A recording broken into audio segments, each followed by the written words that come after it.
안녕하세요. 재무위원관리사 제4과목 리스크관리기법을 같이 공부할 김종곤입니다. 앞부분에 이 표지를 넘겨보면은 자격시험 안내에 제4과목 리스크관리기법이 전체 문항수 100문항 중에서 35문항으로 비중은 1, 2, 3, 4과목 중에서 제일 높습니다. 그 중에서도 시장 리스크 관리가 모두 이제 15문항이 나와서 이게 그냥 3과목 장외파생 상품하고 그냥 문항수가 거의 같잖아요. 과목 하나하고 거의 같은데. 시장 리스크 관리에서 좀 시간을 우리가 많이 보내게 될 텐데.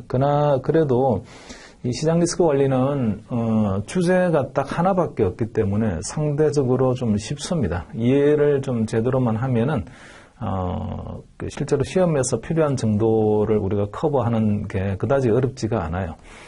물론 그 페이지를 혹시 이제 이렇게 펼쳐보신 분들은, 미리 공부를 한번 하려고 보신 분들은, 되게 뭐 통계학적인 개념이 많이 나오기도 하고, 그 다음에 이런저런 수식들이 많이 등장을 하니까 뭐 긴장하게 만드는 과목이긴 한데, 그럼에도 불구하고, 실제로 그 공식을 이렇게 좀 잘 쳐다보게 되면 그렇게 어렵지 않은 어떤 의미만 잘 우리가 그 백그라운드만 잘 이해하게 되면 그 공식을 충분히 이해를 하고 그 다음에 그 공식을 이용해서 문제를 풀 수 있는 그런 내용들입니다.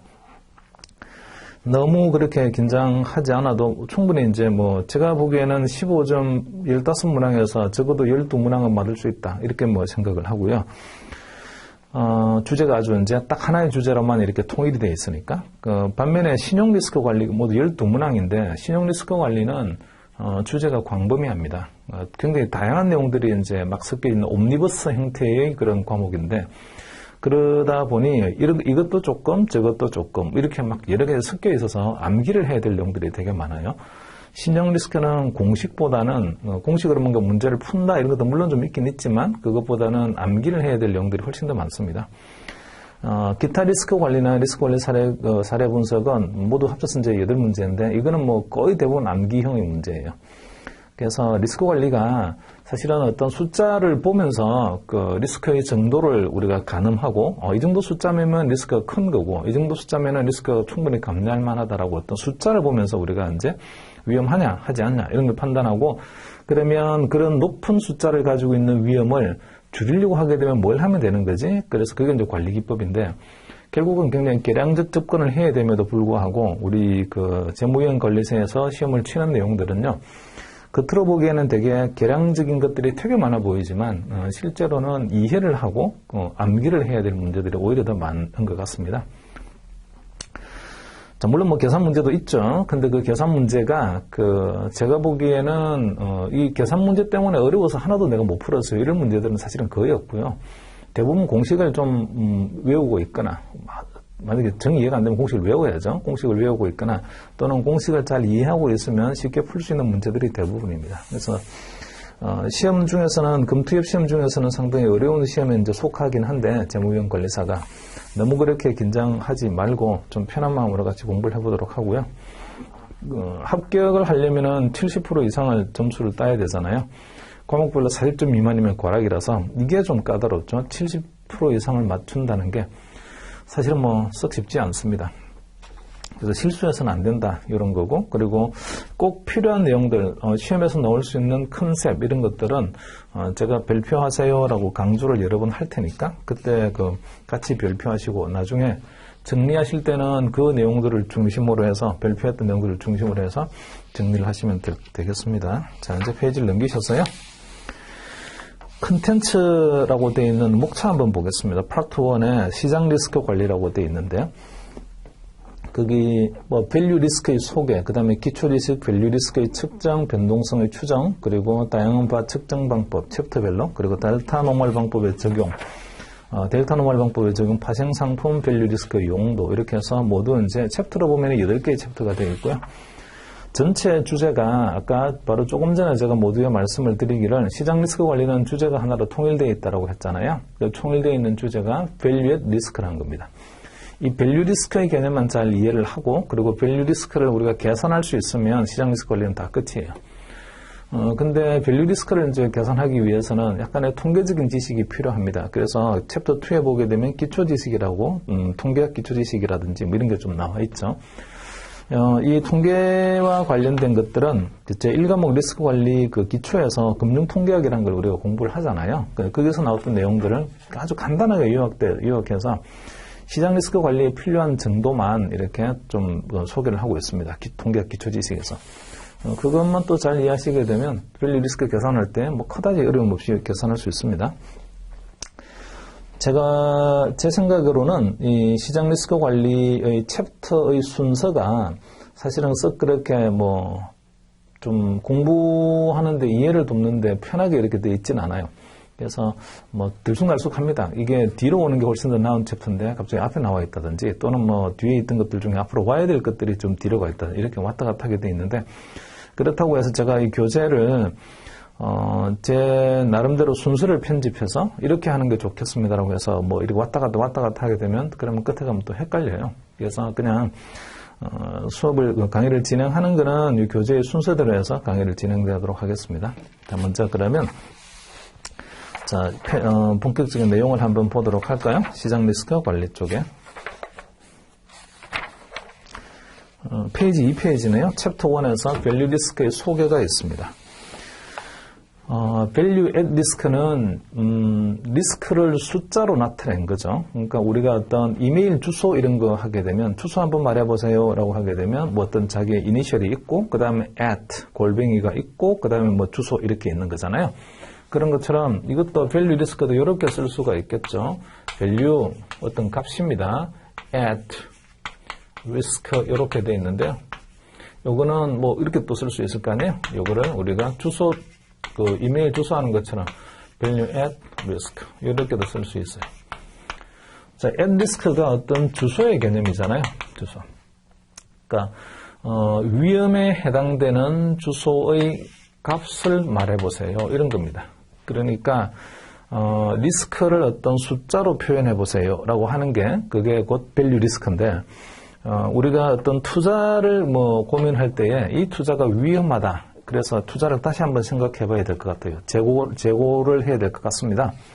이렇게 말을 하게 되면 그 리스크 위험하다는 게 말이죠. 어느 정도 위험한 건지에 대한 개념이 없어요. 그래서 리스크 관리는 위험을 항상 뭘 해야 되는 거냐면 숫자로 계량화해야 되고 그 위험의 크기가 어느 정도야? 라는 걸 계량화해야 되는데 그 위험의 크기를 계량화한 게 밸류 리스크입니다. 자, 한번 봅시다. 먼저 위험의 정의부터 볼게요. 자, 위험이라는 게 미래 수익의 불확실성 또는 기대하지 않은 결과의 변동성 또는 불확실성의 노출, 정의가 많습니다. 미래에 무슨 값이 나올까요? 라는 게 불확실하죠. 그럼 불확실한 것을 위험이라고 한다고 할 수도 있고, 그 다음에 기대값이 나오는 게 아니고 예상했던 값이 그대로 나오게 되면 아무런 위험이 없어요. 예상하지 않는 값들이 나오는데 예상하고는 다른 값들이 나와요. 근데 예상하고 다른 값들이 예상으로부터 조금 벗어난 것도 있고 예상으로부터 많이 벗어난 것도 있습니다. 그래서 이게 예상으로부터 얼마만큼 벗어나는 거니 그런 것도 우리는 변동성이라고 하는데 기대하지 않는 결과의 변동성 volatility of unexpected outcome 이거를 다른 말로는 정규분포 과정을 한다라고 하면 나오는 결과가 정규분포를 따른 겁니다라고 하면 그 결과 중에 우리가 예상했던 기대값이 있잖아요. 기대값이 아닌 다른 값들이 나왔는데 그 다른 값들이 얼마만큼 좌우로 많이 퍼져 있습니까? 우리는 그걸 표준 편차라고 하고요. 이 기대하지 않았던 결과의 변동성을 통계학적으로 말하게 되면 표준 편차에 해당됩니다. 자, 그 다음 불확실성의 노출로 정의할 수도 있습니다. 나중에 아마 여러분 공부하시겠지만 그 채권에서 듀레이션이라든지 그 다음에 또는 주식에서는 베타 이런 것들이 위험에 얼마만큼 노출되어 있는지 그 노출되어 있는 민감도를 보여줘요. 그래서 여기서 보면 이제 위험이라는 게 미래 수익의 불확실성 uncertainty죠. 그 다음에 또는 표준 편차 또는 듀레이션이나 베타와 같은 어떤 민감도 노출된 정도 이런 걸 갖다가 위험이라고 정의를 합니다. 자, 거기 두 번째 문단에서 금융기관, 기업 그리고 그 밖의 금융시장 참여자들은 이자율, 환율, 주가, 원자재 가격의 변동 위험에 항상 노출되어 있다. 자, 이게 시장 리스크 변수입니다. 시장 리스크의 변수에는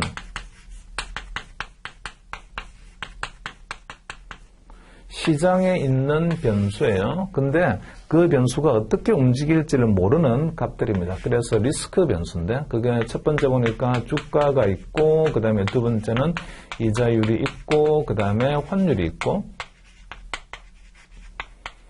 그 다음에 마지막으로 네 번째가 원자재 가격이 있어요.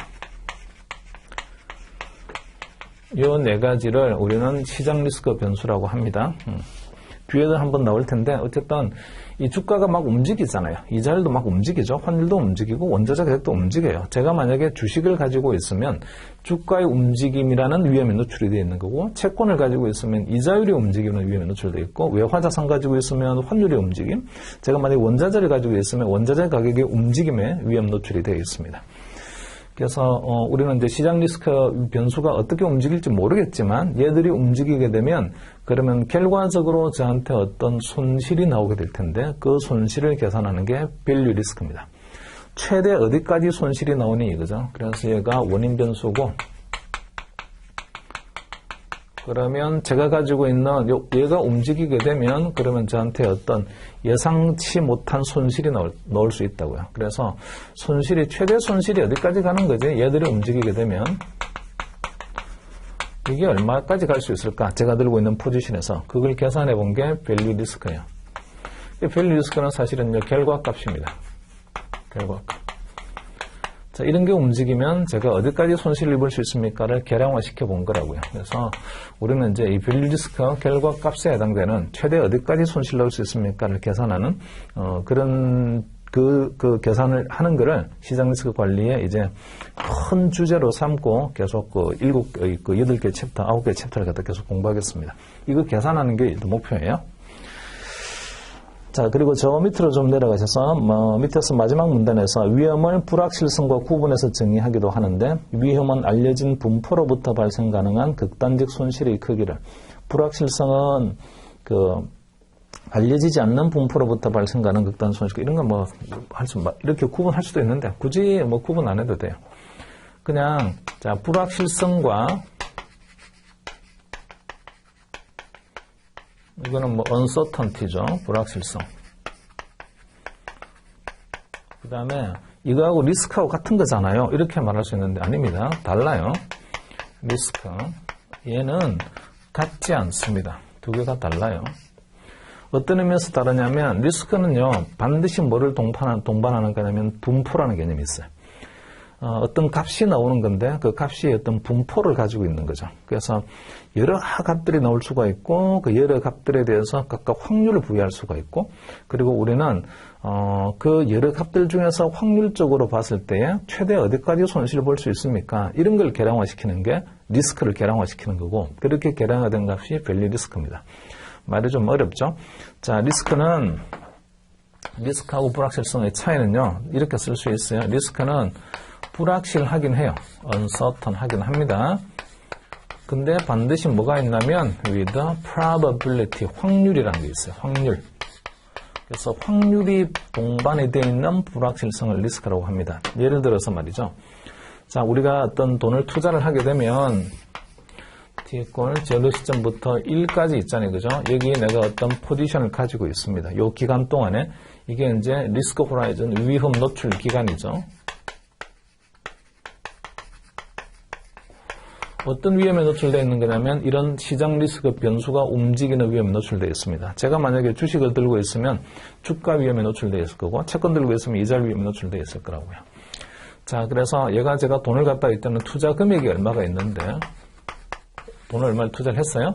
이게 좀 잘 될 수도 있고 안 될 수도 있습니다. 돈을 벌 수도 있고 돈을 잃을 수도 있어요. 이런 것들은 불확실하죠. 그래서 투자했는데 끝에 가면 어떻게 되는 거지? 뭔지 어떤 경우의 수가 여러 개가 있는데 그게 어떤 값이 나올지 모르겠다. 막연히 이렇게 말하게 되면 불확실성입니다. 자, 그런데 리스크는요. 이렇게 될 수 있는 확률이 몇 %지? 자, 이거 probability. 몇 %의 확률로. 그 다음에 이것도 몇 %의 확률로. 이런 값이 나올 수 있는 확률이 붙어야 되고 이런 값이 나올 수 있는 확률이 붙게 되면 그때부터는요. 리스크입니다. 그래서 단순히 뭐가 나올지 모르겠어요. 이런 거는 불확실성이고, 그 다음에 뭐가 나올지 모르는 그 기대값으로도 벗어나는 값들이 있는데요. 그 벗어나는 값들에 대해서 우리가 어떤 그 값이 나올 수 있는 확률을 부여한다. 예컨대 이 값이 나올 수 있는 확률은 60%고, 이 값이 나올 수 있는 확률은 40%예요. 이런 식으로 불확실한 결과값에 대해서 확률을 부여하게 되면 그런 세상은요, 리스크인 세상입니다. 그래서 리스크는 반드시 uncertainty에 뭐가 붙어야 되는 거냐면, 여기 그 probability, 확률이라는 게 붙어야 돼요. 확률이 붙는다는 얘기는 다른 말로는 분포가 붙는다는 말하고 같습니다. 분포는 어떤 확률을 갖다가 표현하는 그림이잖아요. 자, 3페이지에서요. 그 그림 1-1에 보시게 되면 재무위험의 종류가 있습니다. 가운데 코어에 해당되는 게 시장위험과 신용위험이라는 게 있죠. 이게 그 리스크관리 기법 제4과목에서 가장 중요한 그런 리스크입니다. 우리가 공부를 해야 돼. 그리고 그거 외에 이제 운영위험이라든지 또는 유동성 위험이라든지 뭐 이런 류의 위험들은 나중에 기타 리스크 관련해서 다시 공부하게 될 텐데요. 밑에 내용을 잠깐 보겠습니다. 두 번째 문단에서 시장위험과 신용위험은 금융기관이 수익을 올리기 위해서 직접적으로 또는 1차적으로 부담해야 되는 위험입니다. 그러니까 시장위험에 우리가 좀 배팅을 하는 겁니다. 그거는 사실은 뭐에 배팅하는 거냐면 이런 시장 리스크 변수에 배팅하는 거예요. 주가가 올라갈 거다. 미자율이 나한테 유리한 방향으로, 환율이 유리한 방향으로, 원자재 가격이 나한테 유리한 방향으로 갈 거다. 거기에 배팅을 하는 겁니다. 그게 배팅하게 되면 리스크가 발생하죠. 결과값이 뭐가 나올지 몰라요. 그래서 우리는 좋은 일이 나오게 되면 그건 리스크가 아니고 손실이 나온다라고 하면 최대 어디까지 나올 수 있나요? 그걸 한번 계량을 시켜볼 건데 그게 별리 리스크예요. 자, 이런 리스크를 부담을 하면서 우리는 어떤 수익을 노리는 거죠. 마찬가지로 신용위험도 똑같아요. 남한테 대출을 해줬는데 이 대출을 해주게 되면 돈을 띄어먹을 수 있잖아요. 그런 위험을 감내하고도 우리는 돈을 빌려주고 어떤 수익을 얻고자 합니다. 그래서 시장위험이라든지 신용위험 같은 경우는 금융기관이 수익을 올릴 수 있는 1차 원천이에요. 이거는. 이게 위험하다는 것은 곧 나한테 수익을 올릴 수 있다는 기회하고도 똑같은 거라서 그리고 결제위험이나 유동성 위험, 운영위험, 법적 위험은 금융기관이 정상적 영업하는 과정에서 발생하는 부수적 위험이다. 이렇게 말할 수 있습니다.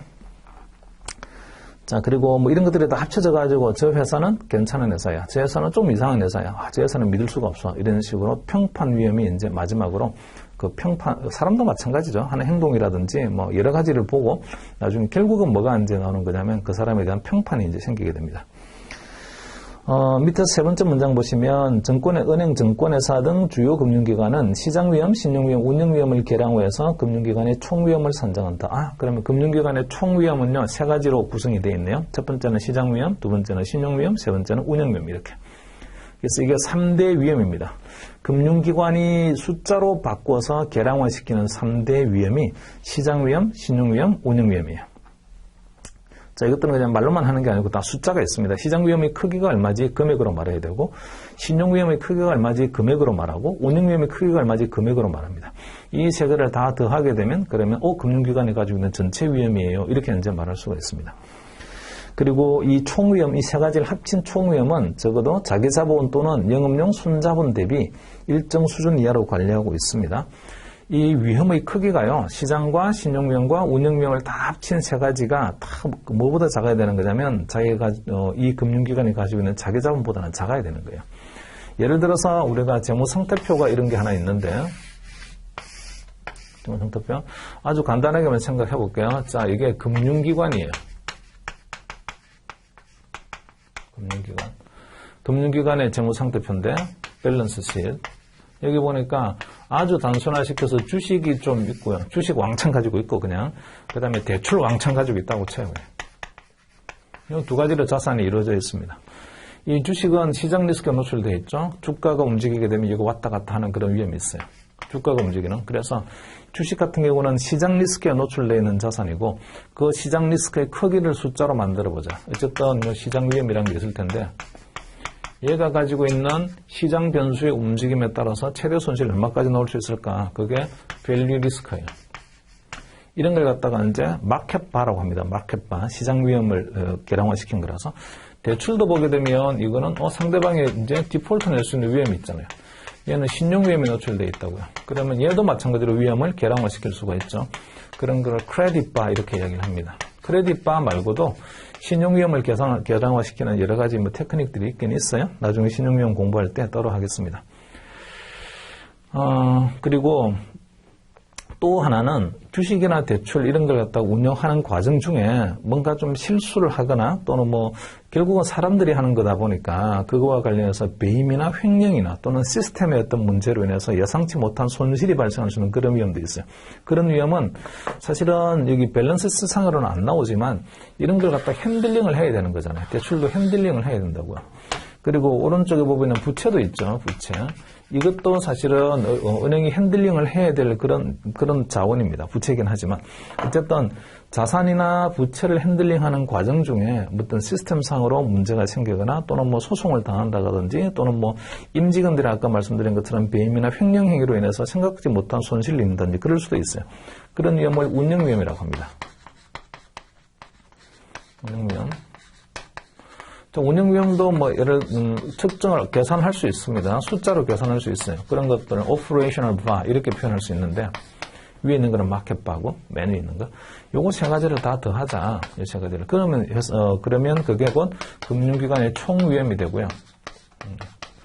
이 총위험의 크기는 이 금융기관이 가지고 있는 자기자본보다는 작아야 된다. 왜냐하면 이 총위험이 만약에 현실화되게 되면 이런 손실이 실제로 생기게 된다고요. 그런 실제로 생겼던 손실액을 그 총위험이 만약에 이게 현실화되게 되면 뭘로 커버해야 되겠어요? 이 부채란 금융기관의 부채 보게 되면 주로 이제 예금자의 예금인데 부채가 예금이 되게 많죠. 자, 이런 게 뭐 현실화되었어요. 주식에서 쫄딱 망하고 대출 해주는데 다 틀리고 그 다음에 직원 중에 몇 명이 있잖아요. 그죠? 회사 작은 거고 다 도망가 버렸어요. 그런 상태에 예금자가 돈 찾으러 오게 되면 죄송합니다. 예금자님께서 저희한테 주신 돈 가지고 주식했는데 다 망했고요. 대출해줬더니 다 도망가 버렸고요. 직원들이 남아있는 돈 다 틀어가지고 도망갔으니까 예금자님께는 돈 드릴 게 하나도 없습니다. 그냥 돌아가세요. 이렇게 할 수 있습니까? 안 되죠. 그래서 금융기관은 이런 위험, 이 세 가지 위험을 총위험으로 계량화한 다음에 이 총위험이 항상 여기 나오는 자기자본보다도요. 이 위험은 결국은 현실화되게 되면 자기자본으로 커버해야 된다니까요. 예금자한테 뜨는 게 아니라 이 자기자본보다도 총위험이 작게끔 있잖아요. 그죠? 항상 그렇게 관리를 해야 됩니다. 자, 페이지 좀 넘기셔서 재무위험의 유형이 4페이지에 있어요. 시장위험. 자, 시장위험은 네 가지 구성 요소가 있다. 주식위험, 이자율 위험, 환위험, 시장 상품 가격 위험. 방금 말씀드렸네요. 자, 시장 리스크의 변수는 네 가지가 있다. 주가, 이자율, 환율, 원자재 가격. 이런 것들이 시장에서 움직이게 되면 제가 가지고 있는 왼쪽에 자산들이 있는데 영향을 받아서 그 때문에 최대 손실이 얼마까지 나올 수 있나요? 이런 걸 계량화시킬 수 있습니다. 신용위험은 그래 상대방이 약속한 금액을 지불하지 못하는 경우에 발생하는 손실에 대한 위험입니다. 상대방이 디폴트를 내버리는 거죠. 약속을 한 걸 안 하는 거예요. 부도나게 되면 이제 채무불이행하거나 뭐 이렇게 하게 되면 손실을 입게 될 텐데 뭐 그런 게 신용위험입니다. 나중에 이거는 신용위험에서 다시 디테일에 공부할 거고요. 그게 두 번째 문단을 보시게 되면 과거의 신용위험은 상대방이 채무불이행하는 경우의 위험으로 한정되어서 해석됐다. 자, 신용위험에 대한 정의죠. 이거 상대방이 혹시나 채무불이행하게 되면 대출해서 돈을 안 갚게 되면 어디까지 돈 잃을 수 있습니까? 뭐 대출해서 돈 안 갚았으니까 돈 다 잃는 거지. 아닙니다. 그건 아니죠. 대출해서 돈을 안 갚는다고 하게 되면 금융기관이 가만히 있겠어요? 안 갚는다고 하게 되면 뭐 힘드셨나 보군요. 뭐 저희 포기하겠습니다. 이러겠습니까? 그러지 않죠. 회수를 합니다. 어쨌든 회수 노력을 해요. 그래서 100이라는 금액을 대출해 줬는데 예를 들어서 뭐 60 정도를 회수했으면 40만큼 뭐 회수 못한 거잖아요. 그게 곧 손실이라고요. 신용손실. 신용위험이 현실화된 거죠. 40이라는 숫자가 신용위험으로 현실화된 겁니다. 자, 과거에는 그런 식으로요.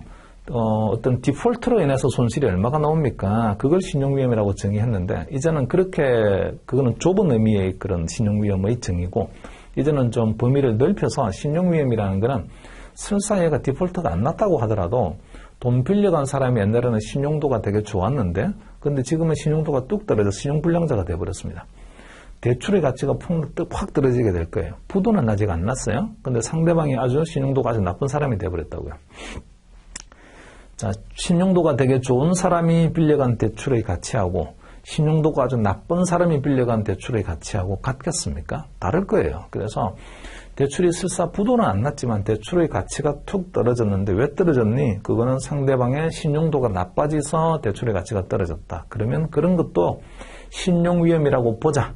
이렇게 이제 신용위험의 정의가 좀 광범위하게 넓어졌습니다. 그 부도위험뿐만 아니라 이 대출과 같은 신용자산의 가치가 하락하는 위험도 곧 그러면 신용위험이라고 보자. 이렇게 신용위험의 정의가 좀 넓어졌어요.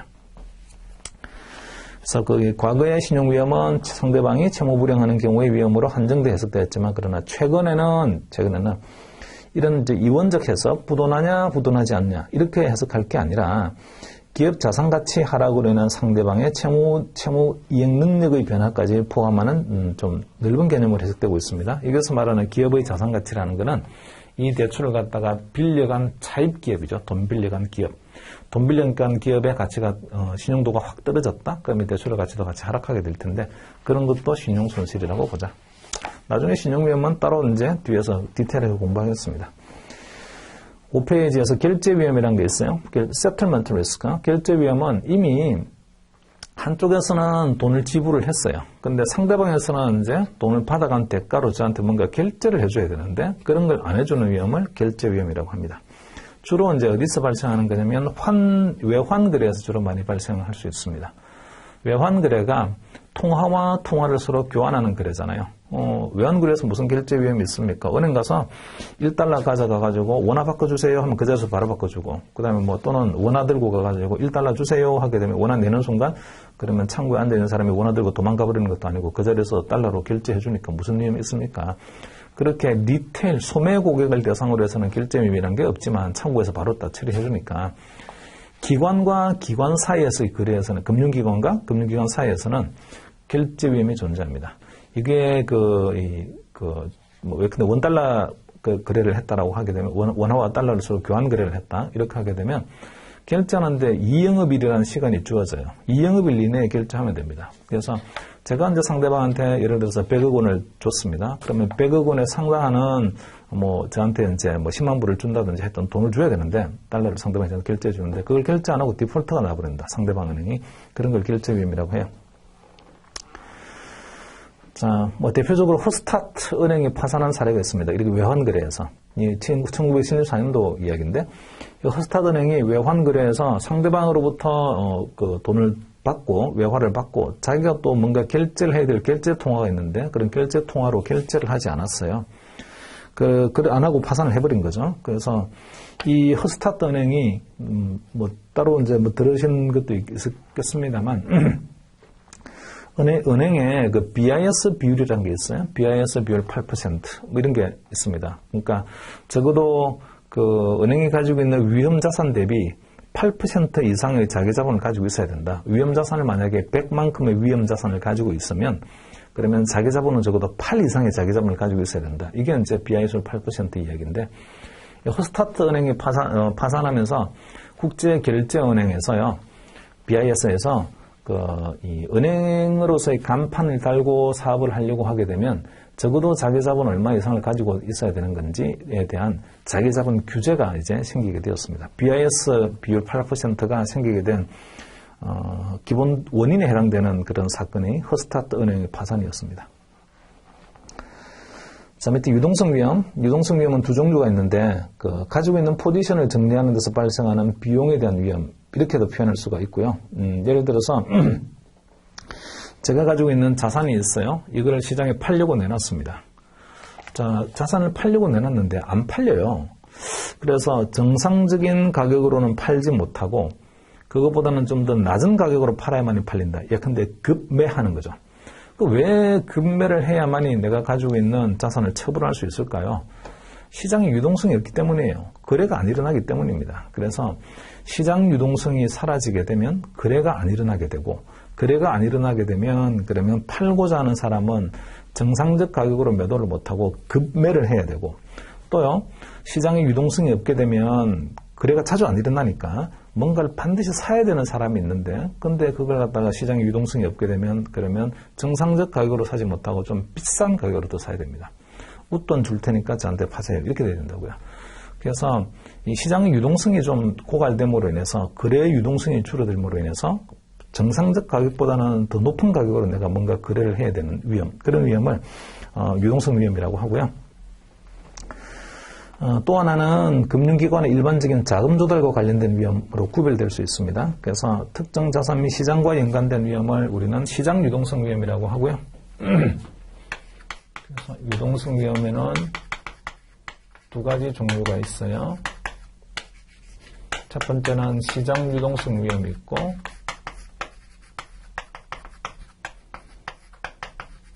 이거는 시장의 유동성이 이제 사라짐으로써 내 포지션 청산할 때 비용이 추가로 발생하는 그런 위험입니다. 두 번째는 자금 조달 유동성 위험이 있어요.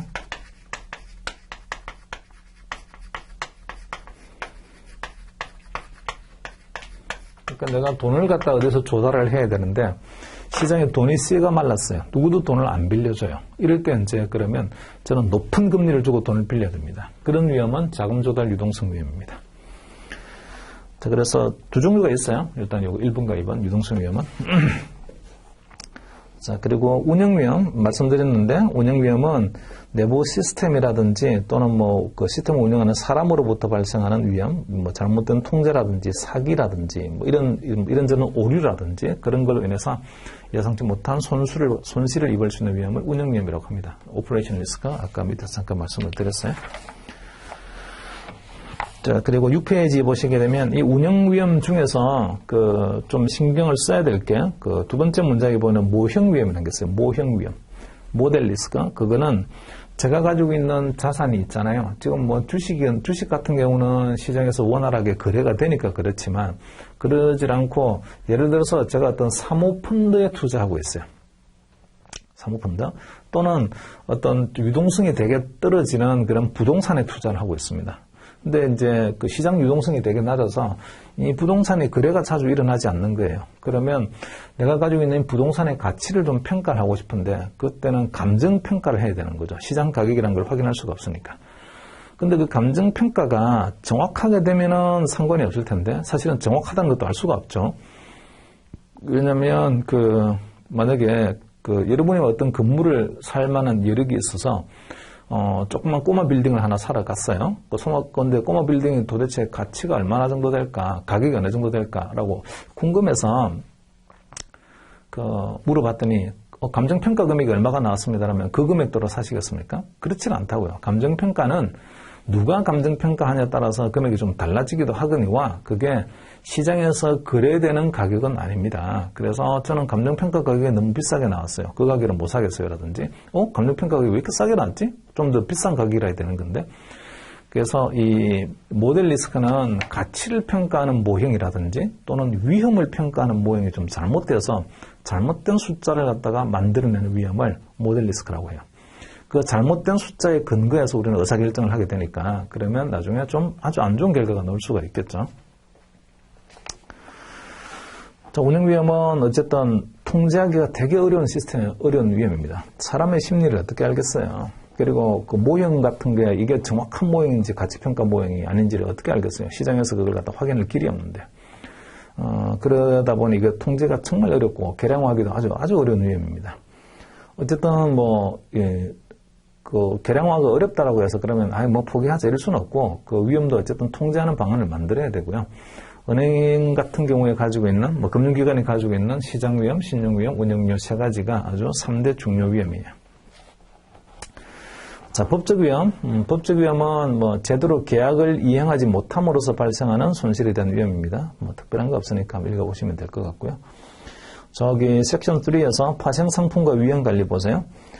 자, 파생상품, 우리 과목에서 보게 되면 2과목, 3과목이 다 파생상품 이야기인데, 파생상품은 재무 위험을 해지하는 데 특히 유용합니다. 자, 해지한다는 거는, 이런 것들이 움직였을 때, 주가나 이자율이나 환율, 원자재 가격이 움직였을 때, 내가 가지고 있는 포지션은요, 영향을 안 받게 만드는 게 그게 해지입니다. 그래서, 예컨대 이런 것들이 맹수와 같은 거라고요. 주가라는 맹수도 있고, 이자율, 환율, 원자재 가격 같은 이런 증거래 이런 명수들이 막 있는데, 제가 가지고 있는 포지션이 있어요. 제가 가지고 있는 포지션이 양입니다, 양. 이 양들이 보면은 이런 류의 맹수들의 위험에 노출되어 있어요. 저는 그 양주위에다가 울타리를 쳐서 이와 같은 맹수들이 오더라도요, 저는 영향을 안 받겠습니다라고 하는 게 해지입니다. 해지의 원래 뜻이 울타리를 친다는 뜻이에요. 그래서 이런 맹수들이 움직이게 되면 제가 가지고 있는 것들이 상처를 받게 될 텐데, 이 상처 같은 걸 갖다가 울타리를 똘똘 칠게요 하게 되면 얘가 움직여봤자 얘는 영향을 안 받죠. 그 울타리에 해당되는 게 파생상품입니다.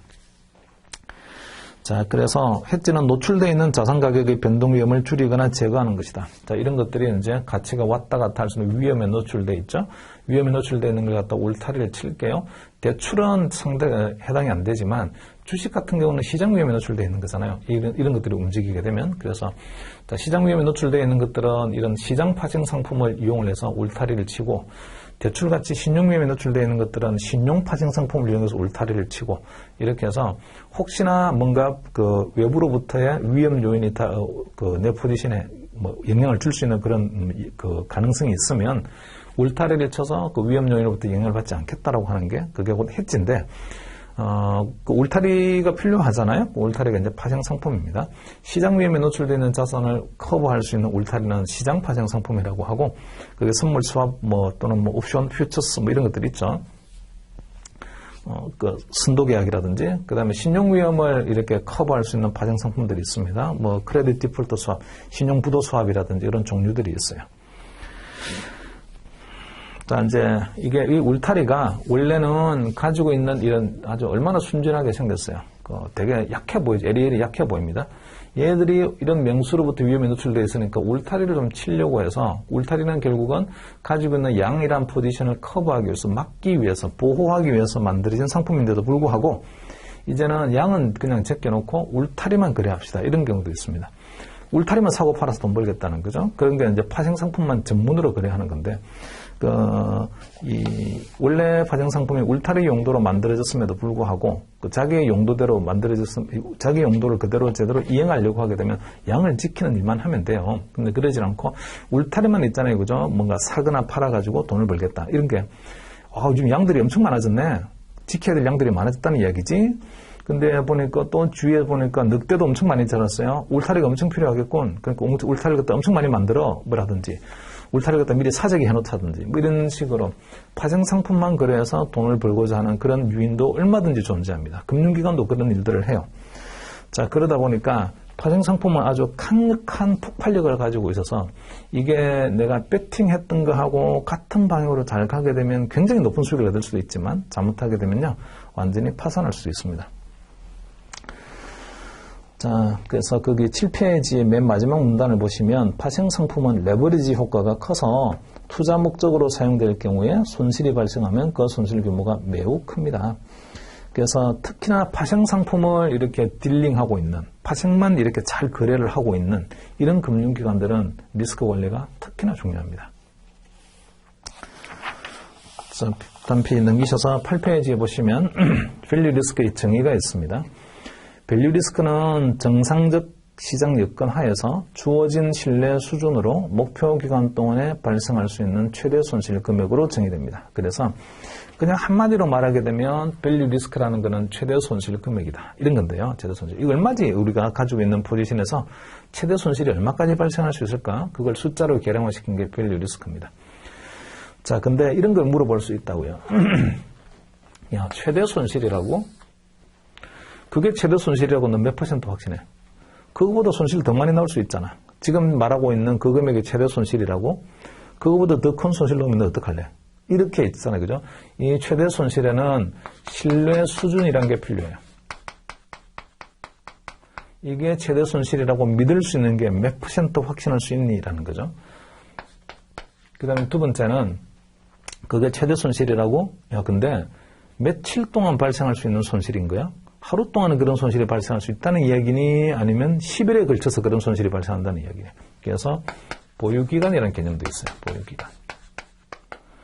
자, 이게 최대 손실이라고는 몇 퍼센트 확신할 수 있는 거니? 라는 게 신뢰 수준이 있어야 되고, 그리고 그 손실이 발생하는 기간이 도대체 며칠이야? 하루 동안 발생한다는 이야기야? 1년 내내 발생한다는 이야기야? 그 금액이.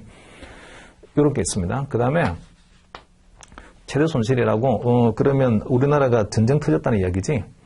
북한이 쳐들어와서 핵무사일도만 날라오고 이렇게 해가지고 우리나라가 왕창 다 망하게 되면 그러면 얼마만큼 손실 나오는지 그거 말하는 거지? 아니, 그런 건 아니고요. 그런 거는 극단적 사건이고 정상적 시장에서. 정상적 시장. 그러니까 뭐 어제 교통사고 났는데 오늘도 교통사고 몇 건 나고 뭐 이런저런 사건들도 일어나고 좋은 일도 있고 뭐 훈훈한 미담도 있고 그런 정상적인 시장에서 있잖아요. 발생 가능한 최대 손실. 요런 개념들이 있잖아요.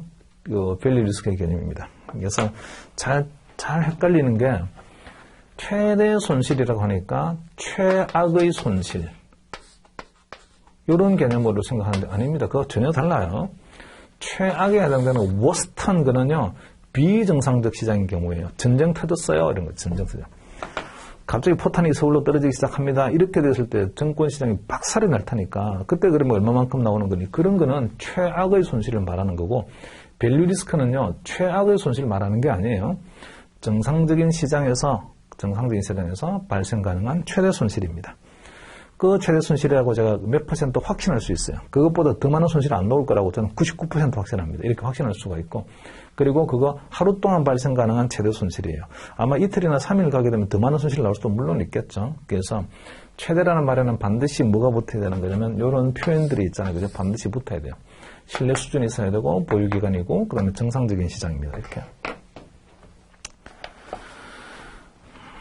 나중에 이제 뒤에 가서 이제 또 뭐 밸류 리스크는 디테일에 공부할 텐데요. 자, 예를 들어서 목표 기간이 일주일이고 이제 보유 기간이 일주일인 거죠. 일주일 동안에 내가 가지고 있는 포지션으로부터 최대한 손실이 넣는데 얼마가 나올까? 그것도 신뢰 수준 95%에서 그 이상의 손실이 안 나올 거라고 저는요. 이게 최대 손실임이라고 100%는 아니지만 어쨌든 95% 확신합니다. 라고 말할 수 있는 숫자가 얼마일까? 계산해 봤더니 있잖아요. 그죠? 10억입니다. 자, 그러면 이걸 해석할 때는 이렇게 해석이 되는 거예요. 1번과 2번. 이 해석 시험에서 잘 나오니까 별표 해놓으세요. 자, 이 포지션이 양인데, 이런 포지션이 있는 거죠. 주식 같은 포지션을 가지고 있습니다. 자, 이 가치에 영향을 미치는 어떤 위험 요인의 변화. 이런 거죠. 시장 리스크 요인이 변하는 겁니다. 주식을 들고 있으면 뭐가 위험 요인이겠습니까? 주가의 변화죠. 주가가 막 움직여요. 그러면 주식 들고 있는 포지션의 가치도 왔다 갔다 하게 됩니다. 그 위험 요인의 변화로 인해서 일주일 동안에 발생할 수 있는 손실이 10억 원보다 적을 확률이 95%다. 그러니까 10억 원이라는 숫자가 최대 손실이라고 했으니까 그것보다 더 작은 손실이 나오거나 또는 이익이 나올 수 있는 확률이 95%인 거죠. 그러면 이 10억 원보다 큰 손실이 나올 수 있는 가능성도 있다는 이야기잖아. 예, 그럴 수도 있습니다. 한 5% 정도는요, 10억보다 더 많은 손실이 나올 수 있어요. 근데 제가 95% 장담하건데 10억 이상 손실이 안 나옵니다. 그때는 이 10억이라는 숫자가 최대 손실이고 95%의 영역에는 10억뿐만이 아니고요. 그 다음에 9억, 8억, 7억 같은 자금 손실도 있고 그 다음에 더불어서 이익도 있잖아요. 95%의 세상에는 포함이 됩니다. 자, 그리고 포지션의 가치에 영향을 미치는 어떤 위험 요인의 변화로 인해서 똑같은 말이죠. 이제 일주일 동안에 발생할 수 있는 손실이 10억 원보다 클 확률은 그러면 5%다. 이렇게 말할 수가 있고 그 5%를요 우리는 허용 수준이라고 합니다. 자, 신뢰 수준과 허용 수준은 1에서 1 빼기 신뢰 수준 하게 되면 그러면 허용 수준이 됩니다. 뭐 아주 간단하게 생각할 수 있는 게 이런 거 생각할 수 있어요.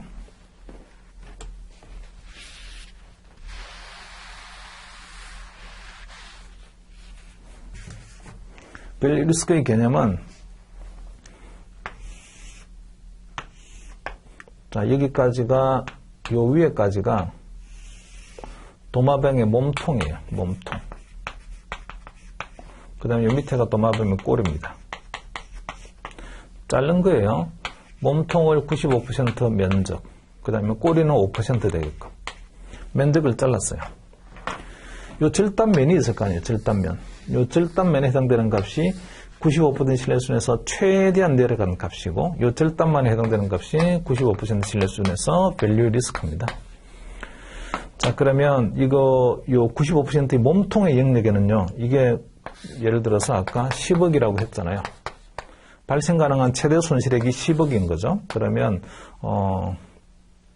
9억 손실 나올 수도 있고 8억 나올 수도 있고 그다음에 뭐 손실이 빵원 될 수도 있고 그다음에 이익이 될 수도 있고 뭐 다 될 수 있다고요. 그래서 밸류 리스크라는 말은 그냥 경계값이에요. 경계값. 어떤 경계에 해당되는 값. 그 경계 안쪽이 95%고 안쪽의 세상은 행복한 세상이에요. 여기는 뭔가 이 숫자보다는 더 좋은 숫자들이 있다고요. 근데 이거를 넘어서게 되면 이건 나쁜 세상으로 가는 거죠. 꼬리의 세상. 그래서 밸류 리스크는 경계값을 말합니다. 쭉 내려가서 몸통에 해당되는 95% 영역까지 내려가게 되면 어딥니까? 라고 경계값이 있잖아요. 밸류 리스크고. 그 다음에 꼬리의 세상은 뭐가 있나요? 그거는 밸류 리스크는 말해주지 않습니다. 밸류 리스크는 그냥 쭉 내려가서 경계값이 딱 도달하면 끝이에요. 이 경계값이 얼마다. 이 꼬리의 세상은 뭐지? 관심 없어요. 밸류 리스크는. 그래서 최대 손실액이 얼마입니까? 이것만 관심이 있을 뿐이지 그 최대 손실액의 너머에는 어떤 세상이 펼쳐집니까? 그거는 관심이 없다고요. 자, 목표 기간은 포지션을 정상적 상황에서 해지하거나 또는 청산하는 데 소요되는 기간을 고려해서 결정을 합니다. 이거죠, 지금. 보유 기간을 며칠로 할까요? 이런 거예요. 이 주식을 들고 있는 거를, 주식의 위험을 측정하는 거를 며칠 동안 발생 가능한 최대 손실액을 계산해 볼까요? 자, 이런 거죠. 위험을 우리가 계량화시키는 이유는 혹시나 그 위험이 너무 크게 되면 어떤 조치를 취하기 위해서 위험을 계량화시킵니다. 야, 이거 얼마만큼 최대 깨질 수 있을 것 같아? 한번 계산해봐. 하고서는 상사가 퇴근해버렸어요. 밤새도록 고민해가지고 시뮬레이션 해가지고 다음날 새벽에 눈 빨개 가지고서는 상사님한테 화려한 리포트를 만들었습니다. 잠 한숨도 못 자고 퇴근도 못하고. 그래서 우리가 가지고 있는 주식 포지션을 갖다가 한번 우리가 이런저런 요인을 감안해서 뭔가 최대 손실을 얼마가 넣을 수 있을까요? 계량화 시켜봤더니요. 그게 한 10억 나옵니다. 최대 깨지면 한 10억 정도 깨질 것 같아요. 그랬더니 그 상사가 그래? 알아서 수고해서 갖다 버려, 종이. 네 보고서 필요 없으니까. 근데 궁금해서 한번 물어봤어. 이러면 아무 의미가 없다고요. 그렇게 10억씩이나 나온다고? 야, 그러면 큰일 났는데? 뭘 하면 되는 거지, 우리가? 어떤 조치를 취하게 되면 그 위험을 좀 더 줄일 수가 있니? 이럴 목적으로 숫자를 계량화시켜 보는 거라고요. 그래서, 자, 위험을 계량화시킬 때에는, 어떤 위험을 계량화시킬 때에는 그 위험으로부터 빠져나올 수 있는 시간이 얼마나 있는 거니? 그걸 봐서, 야, 이게 우리가 위험이 되게 큰데요. 되게 시장에 주가가 막 왔다 갔다 해요. 그럼 이거 포지션 청산하는데 며칠 걸려? 빨리 빠져나와? 며칠 걸려? 한 3일 걸립니다. 그럼 3일 동안 꼼짝없이 우리가 그냥 그 위험에 갇혀 있다는 이야기잖아. 그 3일 동안 발생 가능한 최대 손실액 계산해봐. 요렇게 돼야 돼요. 그래서 목표 기간은 포지션을 정상적 상황에서 해지하거나 울타리 치는데 며칠 걸려. 이거 울타리 치는데. 또는 청산하는데 이거를 빠져나오는데 며칠 걸려. 그럼 울타리를 치거나 빠져나오기까지는 그 위험에 그대로 노출되어 있는 거잖아요. 그래서 위험에 노출되는 기간을 계산할 때에는 울타리를 치는데 걸리는 시간 또는 빠져나오는데 걸리는 시간을 좀 생각을 해서 그 시간은 그냥 그 기간 동안은 내가 꼼짝없이 그냥 갇혀있는 위험에 노출되는 시간이라고 생각을 하고 그 기간을 보유 기간이라고 해서 밸류 리스크를 계산합니다. 보통 보게 되면 하루면 다 빠져나가요. 주식 팔고 나와 시장에서. 금방 팔고 나오죠. 또는 해지하려고 파생상품 하나 갖다 붙여. 하루 금방 갖다 붙이죠. 그래서 이 밸류 리스크를 계산하는 보유 기간은 대부분이 하루입니다. 하루. 원데이. 하루 동안 얻을 수 있는 최대 손실액이 얼마니. 자, 그 다음에 신뢰 수준은 위험의 회피 정도와 바보다 큰 손실이 발생하는 경우 기업이 부담해야 될 비용을 고려해서 결정을 하는데 대체로요, 그 목표 기간이 길어지게 되면 밸류 리스크도 커집니다. 하루 동안 발생 가능한 최대 손실액보다는 3일 동안 발생 가능한 최대 손실액이 제일 더 크잖아요. 그 다음에 또, 혹시나 말이죠. 지금 우리가 그 95% 신뢰 수준에서 밸류 리스크를 계산했더니 최대 10억까지 손실 나올 것 같아요. 그러면 5%의 확률로는 10억보다 더 큰 손실이 나올 수 있잖아요. 10억보다 더 큰 손실이 나오게 되면 자기 자본으로 커버를 해야 돼요. 자기 돈으로. 그래서 관리하는 차원에서 보게 되면 신뢰 수준을 95% 하는 것보다는 99% 신뢰 수준에서 리스크 관리를 하자. 그러면 99% 신뢰 수준에서는 밸류 리스크가 얼마가 나오니? 예를 들어서 15억 나왔어요. 여기 15억이 엄청 크잖아. 우리 자기 자본하고 한번 비교해봐. 비교해서 우리 자기 자본 15억 있어? 15억 안 되는데요? 그렇게 하게 되면 그런 위험 부담하지 마. 이렇게 돼야 되고, 만약에 95% 신뢰 수준에서만 위험 관리합시다. 라고 하게 되면 10억만큼은 최대 손실액이잖아요. 자기 자본하고 비교해봐요, 10억을. 야, 우리 10억 있니? 야, 10억 있어요. 그럼 주식 배팅해. 이렇게 하게 되죠.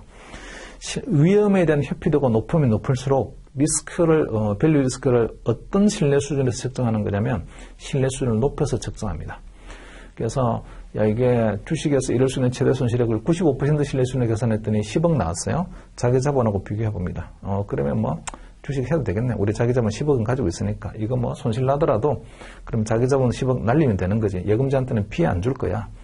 근데 95% 신뢰 수준에서 계산하게 되면 10억보다 더 많은 손실이 발생하는 확률이 5%나 있잖아요. 예금자가 손해를 떠안아야 될 일이 5%의 확률로 있다고요. 근데 99% 신뢰 수준에서 동일한 포지션에 대해서 밸류 리스크를 계산하게 되면 15억이에요. 자기 자본 10억 가지고서는요, 15억이라는 숫자가 실제로 손실이 되게 되면 커버가 안 되잖아요. 그럴 때는요, 주식하지 마. 이렇게 한다고요. 그래서 위험에 대한 회피도가 되게 높을수록 신뢰 수준을 높이 해서 이제 그 밸류 리스크를 계량화시킵니다. 자, 그리고 저 밑으로 좀 내려와서 그 시장 위험의 주요 측정 대상은요, 트레이딩 포지션입니다. 주식 같은 거라든지 또는 뭐 우리 단기 매매로 거래하는 채권이라든지 이런 것들이 시장 위험을 측정하는 그런 대상 자산입니다. 그 시장 위험에 노출되는 자산이 뭡니까? 라든지 이러면 그 단기 매매 목적으로 가지고 있는 주식이나 채권 뭐 이런 것들이에요. 그래서 거기 보면 1번부터 시작해서 6번까지가 있죠. 뭐 트레이딩 목적이라든지 뭐 또는 뭐 순수 배팅 목적으로 가지고 있는 파생 상품이라든지 이런 것들이 다 그 시장 위험에 노출되어 있는 자산들이고 그런 자산들을 대상으로 해서 전체적인 밸류 리스크가 얼마입니까를 계량화시킵니다. 자, 잠깐 쉬었다가 9페이지 보겠습니다.